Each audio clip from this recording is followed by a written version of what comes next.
from the heart of Dubai, where tomorrow is being built today, to the world. Welcome to the CTO Show with Mehmet. Here, we redefine technology and reimagine possibilities.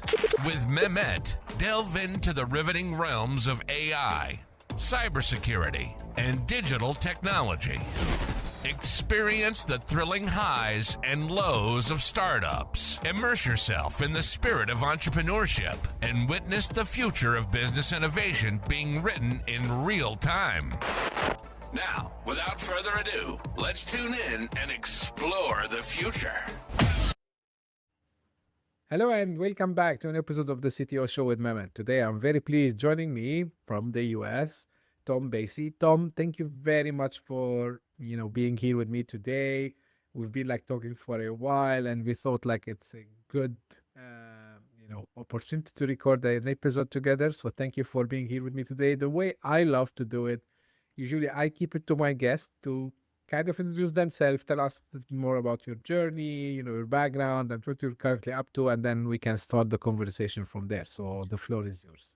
Thanks very much, Mehmet. On the contrary, it's a pleasure to be here with you today. A little bit about me. So I'm a recovering engineer. That is, back in the day, my undergraduate was in engineering. I worked for many years in high tech, predominantly telecom, computer type stuff. Then in 2010, I made a transition to medical device. So I worked that. So over 30 years in corporate America, in technology as an engineer, as a project manager. So that was my legacy career, and undeniably, it affects me to this day. But that's the thing. Throughout that time, even though I was a senior project manager in a big corporate Fortune 50 company, I was still an employee, and I wanted to do something entrepreneurial. So actually, 7 years ago or more, I left corporate America to start an entrepreneurial journey. So that's the thing. There's a lot of stuff we can talk about today, but in a nutshell, that's me. I was born and raised in Texas, but I love to meet people and travel the world. So I've traveled extensively in Mexico, various countries in Europe, and several in Asia as well. I haven't been to all continents everywhere I want to go yet, but I'm a citizen of the world. I'm glad to talk to people today. Great. And it's good to have you with me here today also, Tom. So let's start, with what you're currently doing, which is a little bit kind of interesting to me. So you are in the insurance industry today. So, and when I was checking, and also explained to me also, of course, when we were preparing for this episode, why did you choose this? Coming from kind of working with, as you mentioned now, different things. Why insurance? Why did you choose insurance? So I'm in this industry by accident in a certain way, but what I would offer is this. If you want to be an entrepreneur, there's several things you got to do one way or another. No matter which, you can start a franchise restaurant if you want. You can sell T-shirts online if you want.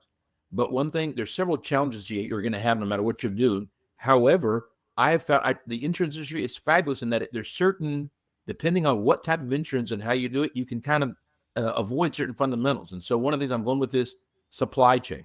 I have no supply chain. So whether you need some lettuce in your restaurant, or if you need some small certain size screws or fasteners to build some product, if you have a supply chain issue, you kind of can't finish the product and deliver. In the insurance industry, I have exactly the size the person needs immediately. That is, I can enroll someone online, and if they owe $236,000 on their home and they want a life insurance policy of that size, I have that exact size. In fact, I can shop it from multiple carriers, and then I can do that for them. So one of the reasons I love this as an entrepreneurial industry is I have no supply chain issues. And then there's many, but I'll just throw you another one out there. And the other thing is payroll. I don't have payroll. I may have licensed agents in my downline, that is people who I have helped get their license and get appointed with big major carriers, but the carriers pay them whenever they write a policy. For example, I don't pay them. So my accounting is quite simplified, but that same thing allows me to scale. So I can scale, but with no supply chain and with no payroll. So that's one of the main reasons from an entrepreneurial standpoint I look. Now, at the end of the day, also the thing is I'm helping people. I spend my day helping people because everybody should have a life insurance policy. Everybody should have a long-term care policy. So I'll stop there for you. But you're right. It's counterintuitive. What are you doing? But I actually find there's a lot of technical people and actually medical people that are doing this now for those reasons, if nothing else. I'll stop there, Mehmet. But that's my short answer. You're right. It's kind of weird, but that's what's going on. No, that's fine. Nothing surprises me. And, I can see the passion also, Tom, right? So you followed your passion also as well. Now, just out of curiosity, how much is it a crowded space to be in? Because as an entrepreneur, also you want to differentiate yourself. Um, you know, like any other product or service, when you want to present it to your clients, so you need to have that edge. Now, you mentioned something interesting is that you can find anything that just fits the customer needs. But Mhm. still, what makes this, something that you can really differentiate yourself, among many other people who might be doing the same thing?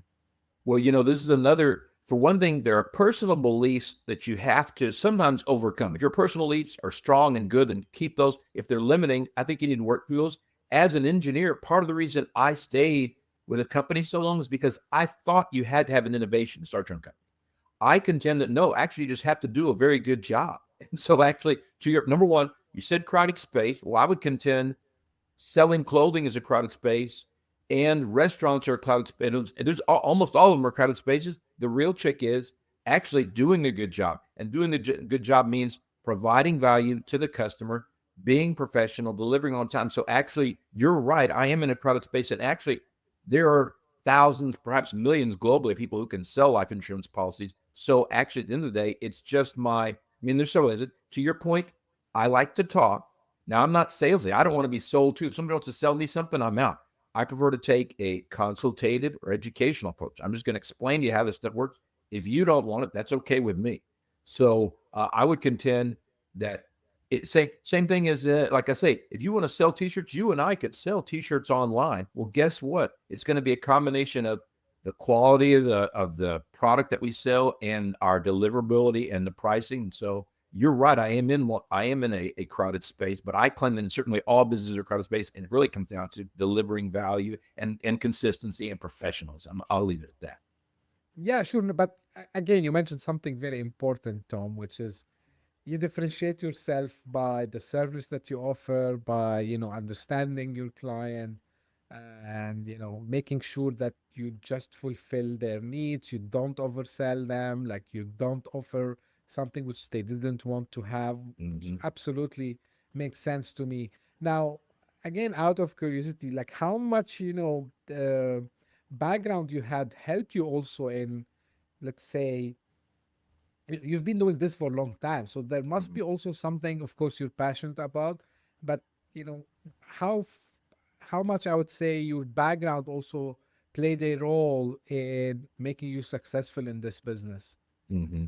So number one, so many years in corporate America, there are pros and cons to it, but if nothing else, I am professional. You'll be fired if you don't if you don't behave professionally, largely in corporate America. So I was trained to be professional. In project management, it's all about delivering on time with value. So to your point, there's certain foundation that prepared me for any entrepreneurial journey.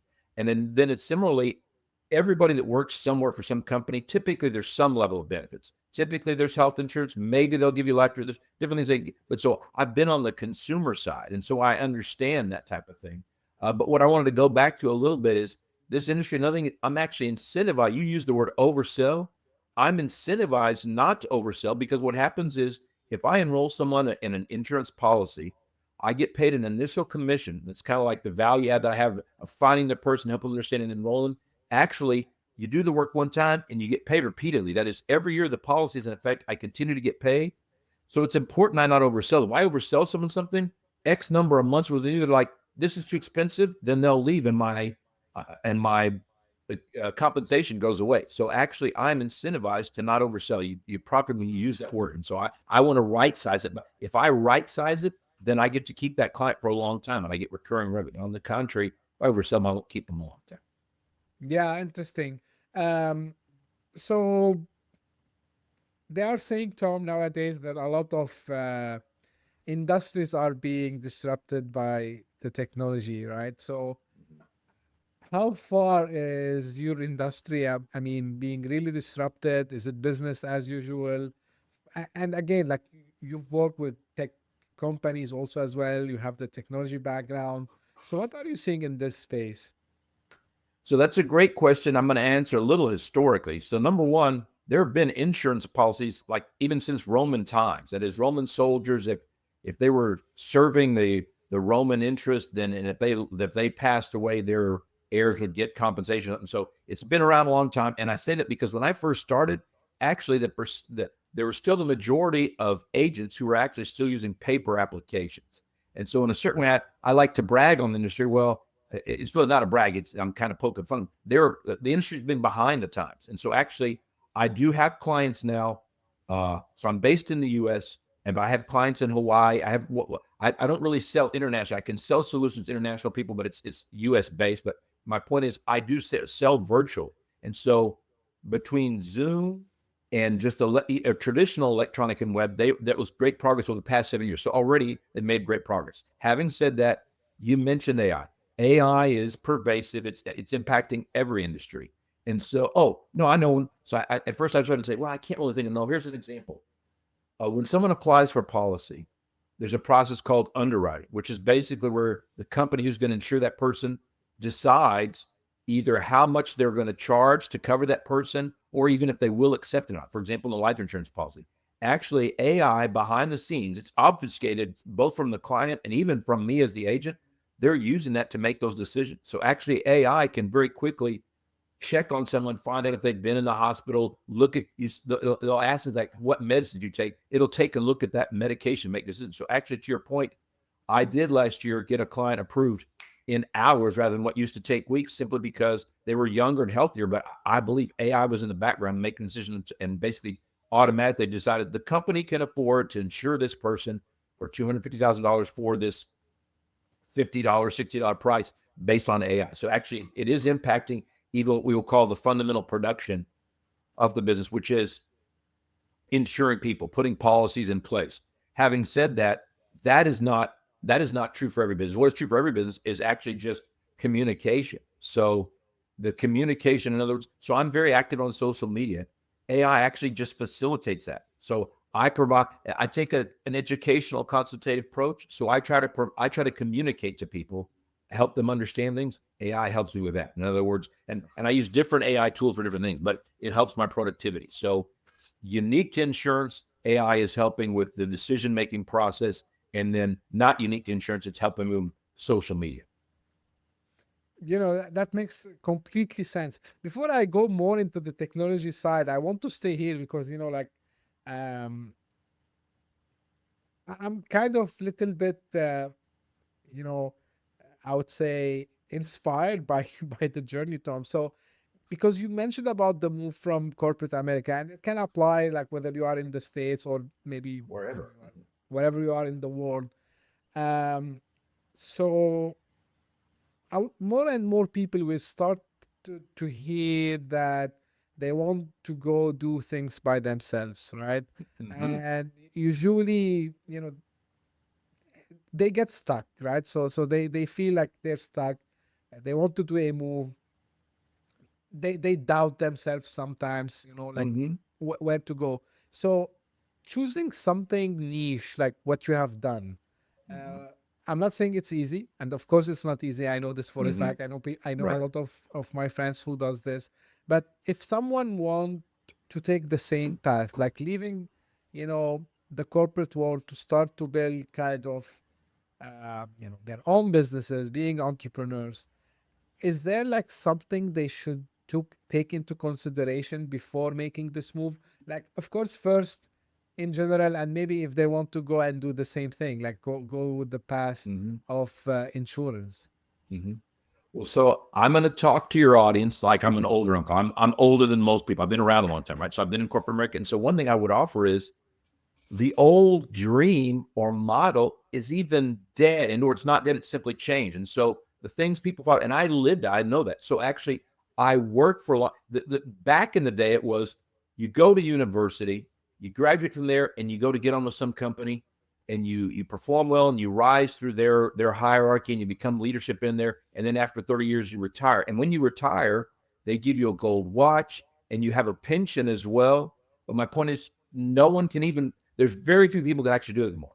It is very likely you're going to switch jobs multiple times. it's also quite unlikely you're going to get a pension. So my point is, people own their futures more now than ever before. Now, as to your point, I'm biased in the U.S. because I've seen in the U.S. it was relatively, we won't use the word easy, but simple. It was simple to do that. If you go to university and get a job, there was a simple formula for that retirement. Now it's much more challenging. So my message, you should be thinking. So even if you are working somewhere and you love it, my concern is, we talked about AI. You may be displaced from AI because our productivity is going to go up in a certain way. There's a lot of people looking for jobs right now, and I feel bad for them because if I'm company X, I don't know if I want to be hiring more people. It seems like we'll potentially be able to do whatever our activity is, maybe even with less people, with the productivity gains in AI.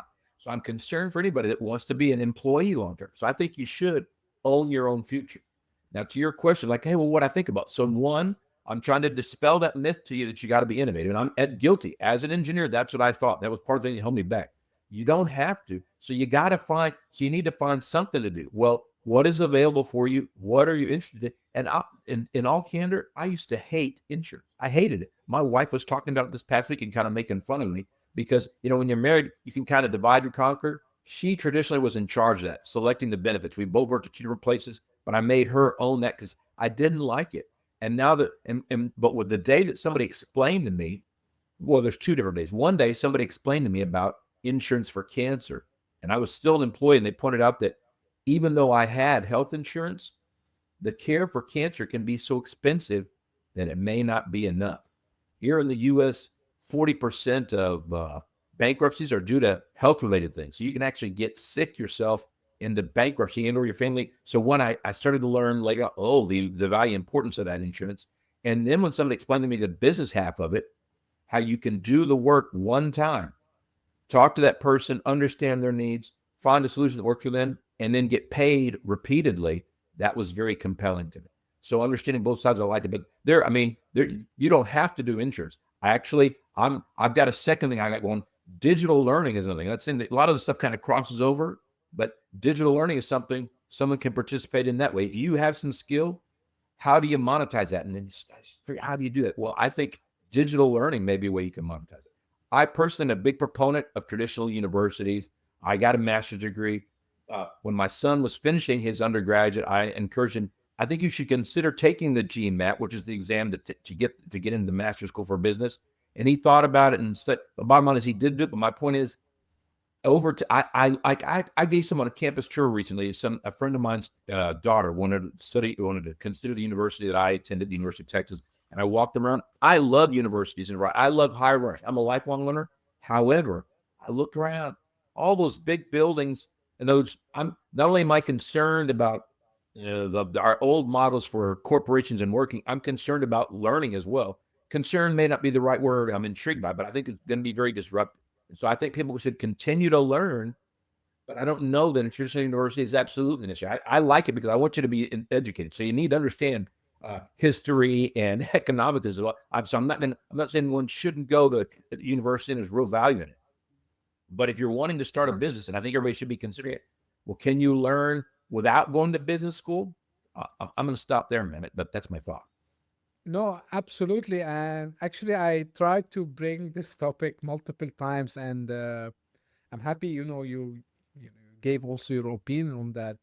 Um, I'm also a big believer that, the system is outdated. I don't want to be more harsh, I would say. Mm-hmm. I'm like you, Tom. Like, I'm fascinated, by any educational institution. But what I think, this is my personal opinion, some people are meant to be, I call them life learners. So these people, we cannot force them into a system that all what it does, it just spill on them information, hoping that they will remember it someday, and probably they will not use it afterwards. And then you have this, you know, part of the population who loves studying, who are too much in academics. And, these are the people who would be sitting in labs, in research centers within universities, working on hard problems in an academic way, writing papers. Yeah, but if we count today, like what's the percentage of professors versus like everyone else? So probably we should not consider university or missing university as a taboo.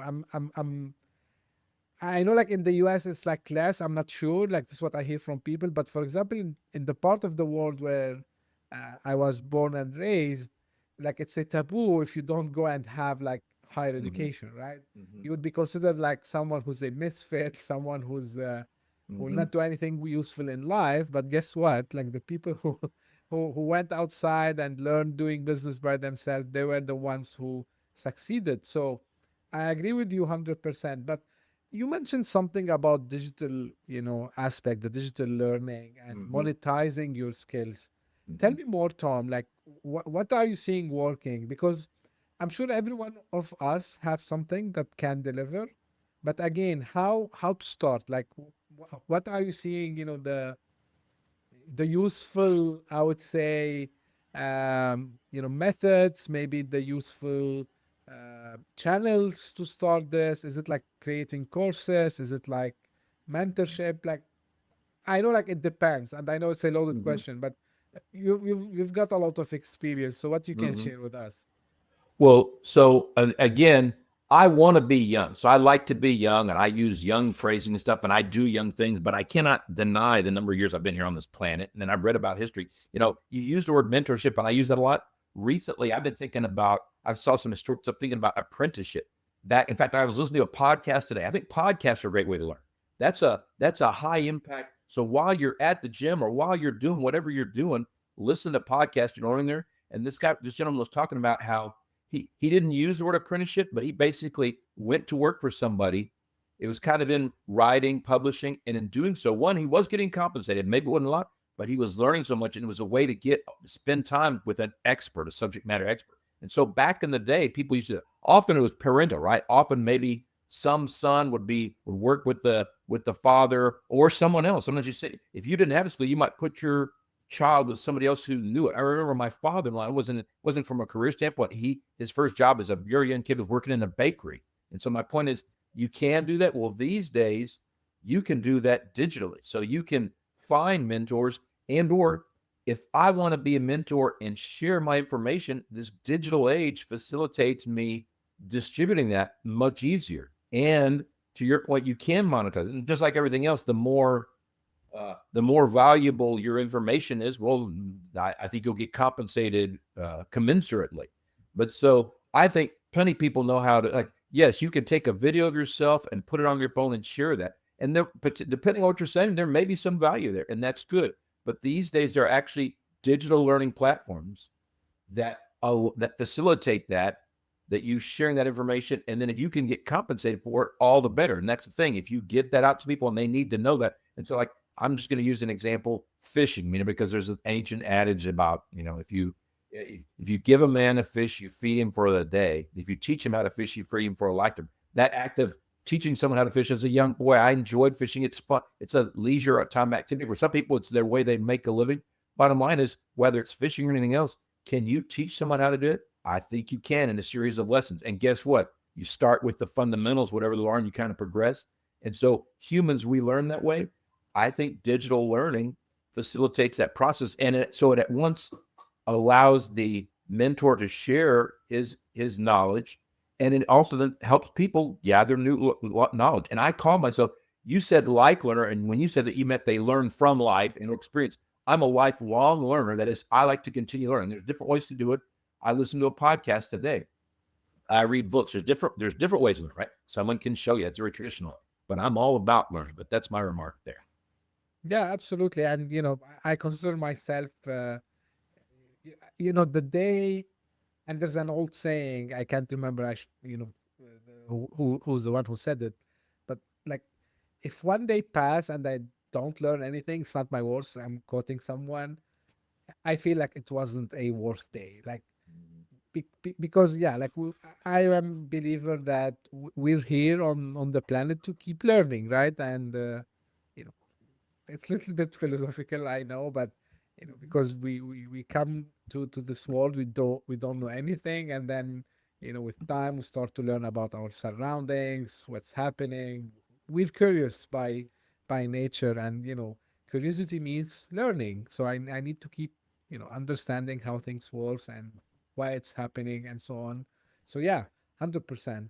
And I'm a believer also, like in this huge economy of digital learning, that people can start sharing, their knowledge with each others, and in a kind of a more democratized way. Again, it's like outside of the walls of the traditional schools and colleges and so on. And I think the internet is one of the fascinating inventions by us humans that allowed us to actually do this.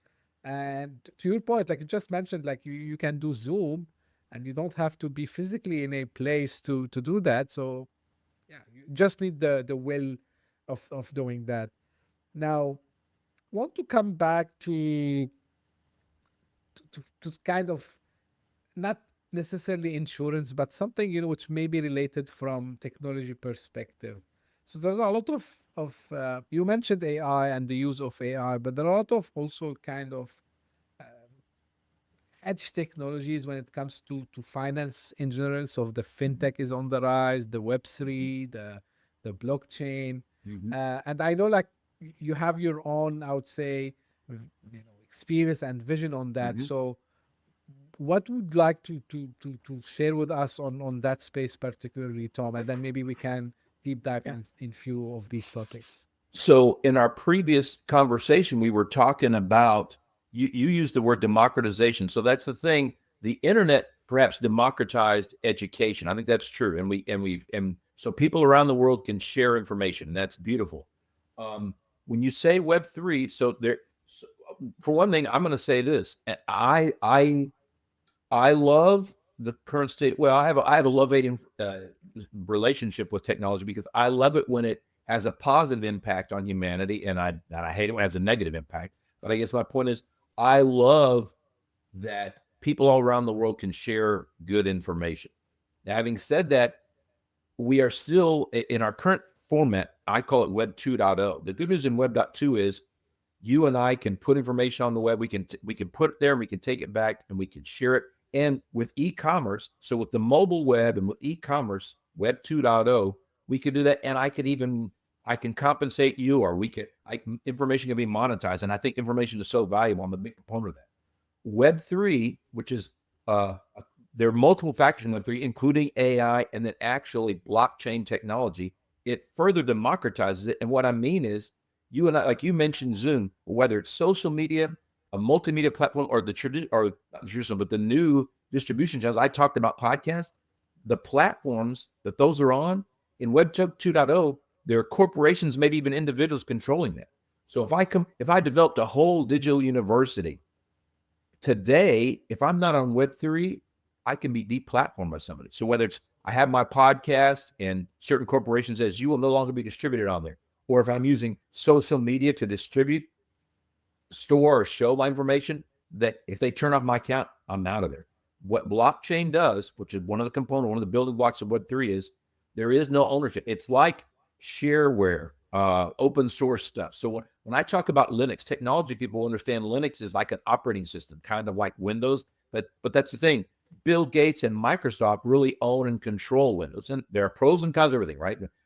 But in Linux world, really, there may be some consortiums that kind of control it, but no one really owns it. And when no one owns it, that democratization, I believe, is a good thing, and or it solves certain problems. So I'm enamored with blockchain, because if you have, and you could have, I guess you could have an internal blockchain, but a blockchain solution where it's decentralized and where ownership is democratized, I really love that, because you can use consensus to control and build security. But I like the way that it makes, there's a certain level of transparency and democratization, and allows, I guess I'll call it this. That's the thing. People are saying this now, the creator economy. I love the creator economy and exists, but the creator economy is a little bit of a fallacy if it's in Web 2, because really, whether it's Mark Zuckerberg or Bill Gates, certain people may really control that, and they may either own it.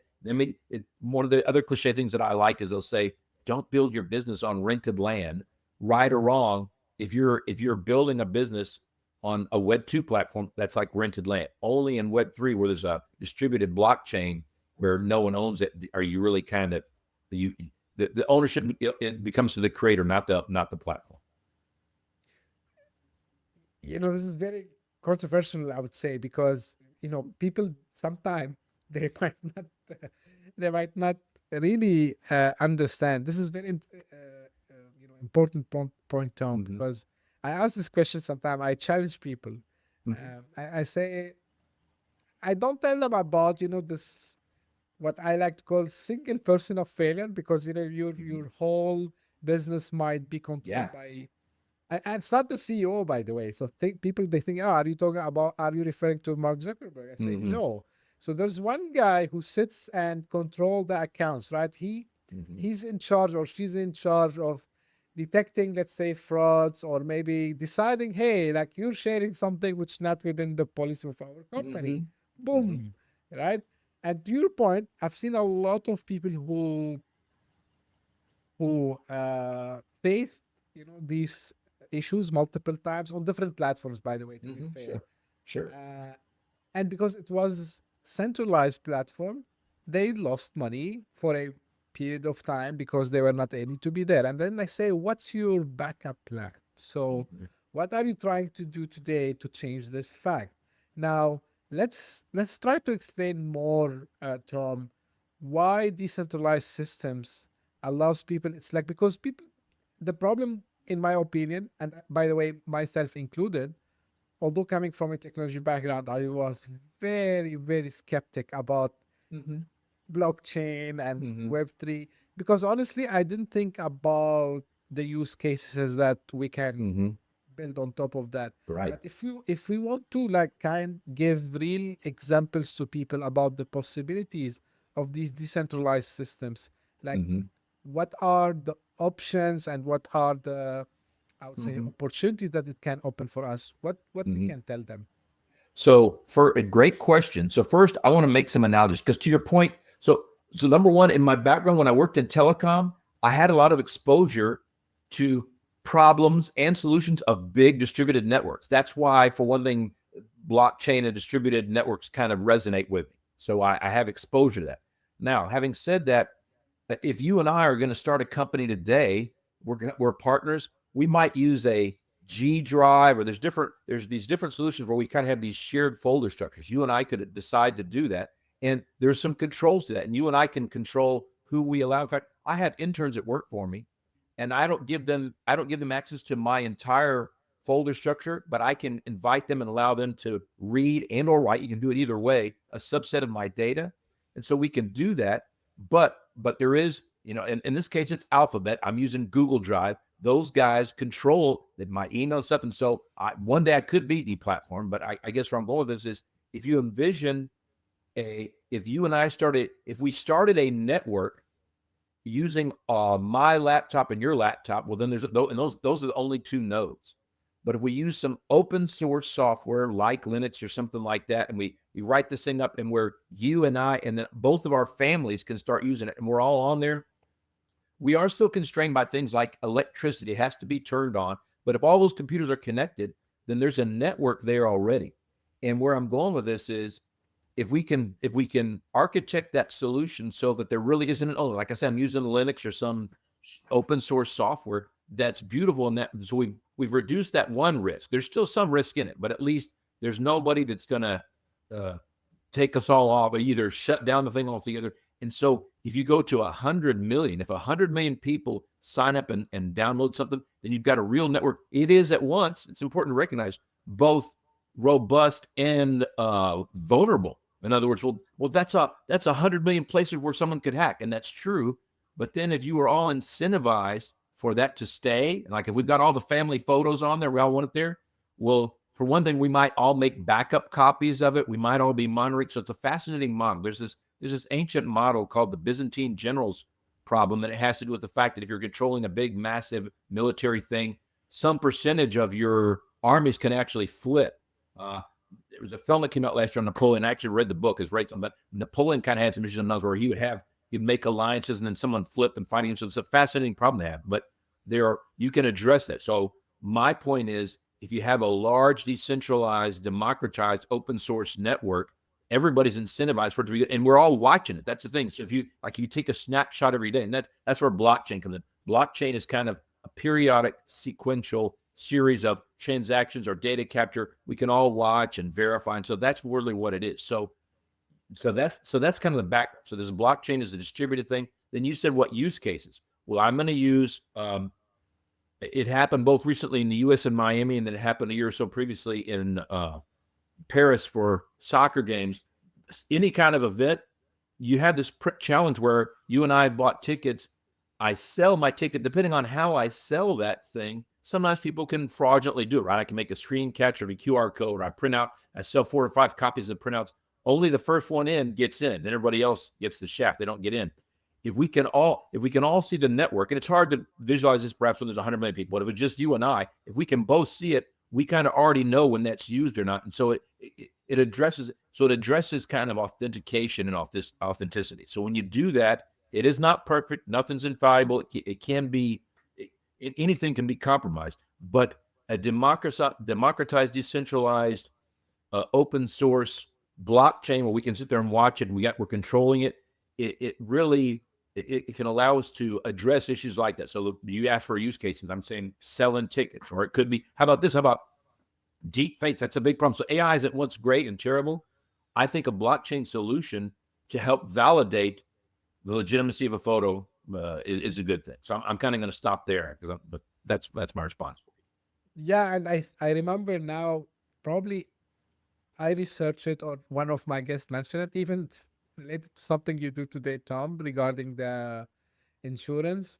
So blockchain can actually, validate, and I would say, like, let's say if I do a claim, so it is recorded on the blockchain, so no one else can, you know, say no, like you didn't claim this, or like you have a fraud over there, because the blockchain knows everything. It's like a single source of truth, right? So Yeah. and no one can alter it. So it has a lot, and the more I spoke with people about it, I became more excited about it.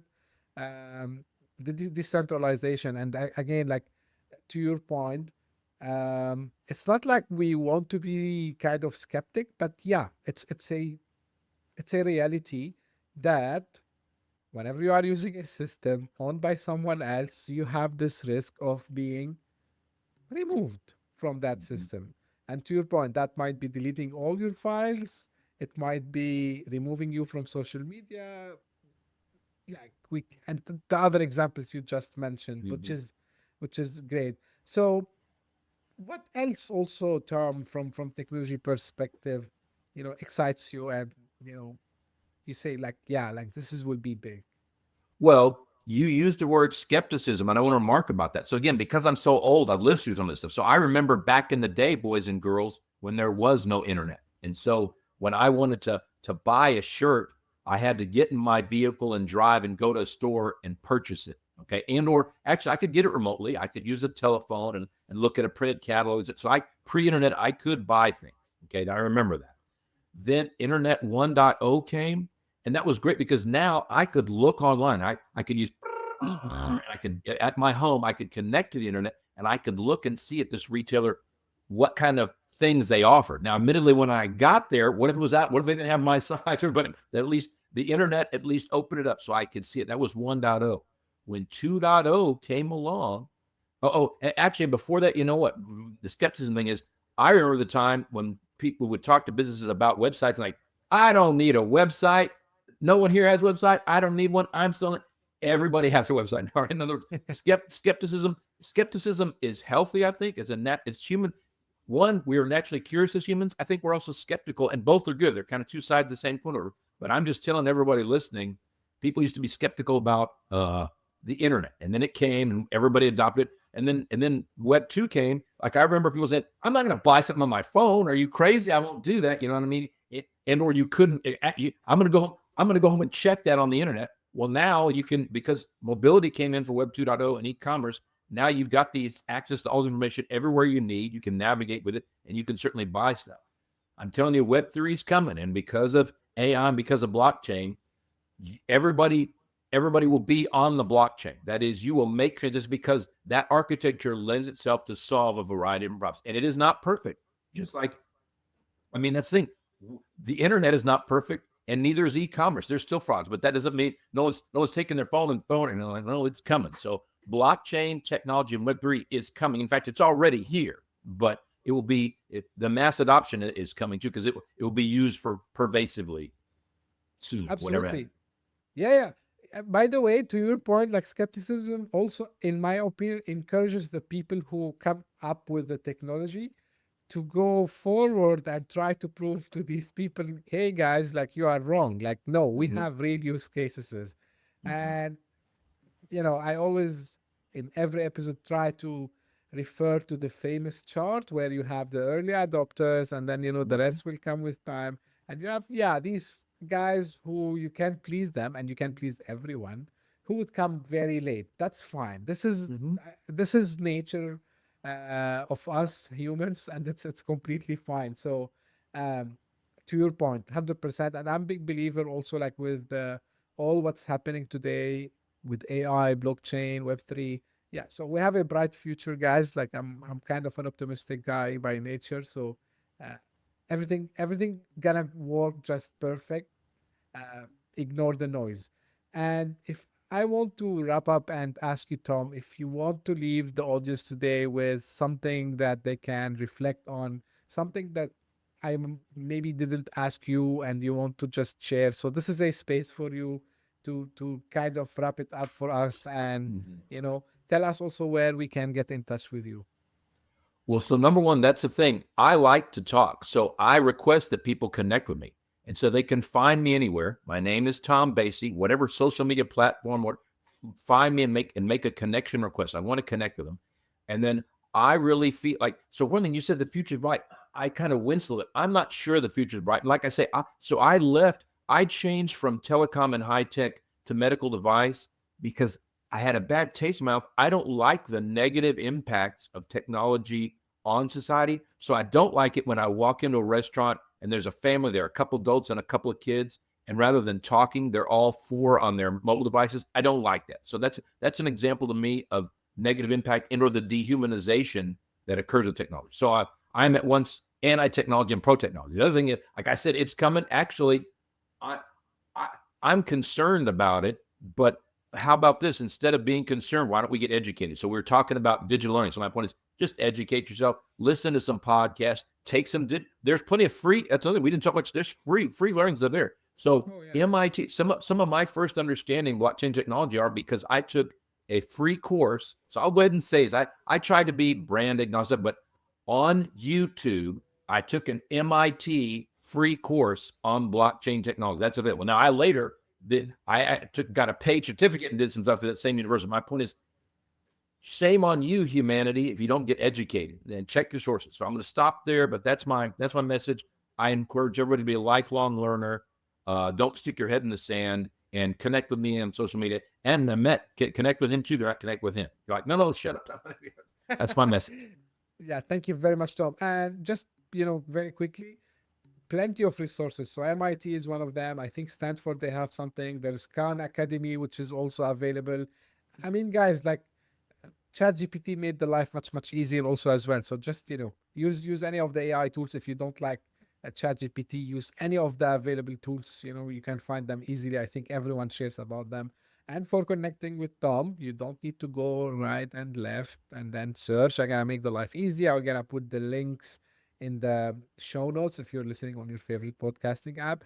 If you are watching on YouTube, of course, you will be able to find that in the description. And again, Tom, I can't thank you enough for this episode and sharing your experience and encouraging more people to go learn, more people to become entrepreneurs, and also learn about the future which is ahead of us and staying human. So I really appreciate this time with you today. And for the audience, this is how usually I end my episodes. So if you just discovered us by luck, thank you for passing by. I hope you enjoyed. If you did so, please subscribe, share it with your friends and colleagues. We're trying to make an impact. So as much as we can reach to people, that would be great. And if you are one of the people who keeps coming again and again, thank you for all the support, all, the messages you sent me, all, the encouragement you gave me and watching me from far. Thank you very much for this. And thank you because this year I'm very blessed. The podcast is really doing well in multiple countries where we are ranking in the top 200 chart of Apple Podcasts, and simultaneously, thank you for all this. And also, I'm discovering this guys with you, so we are also chosen to be one of the top 45 most listened podcasts in Dubai.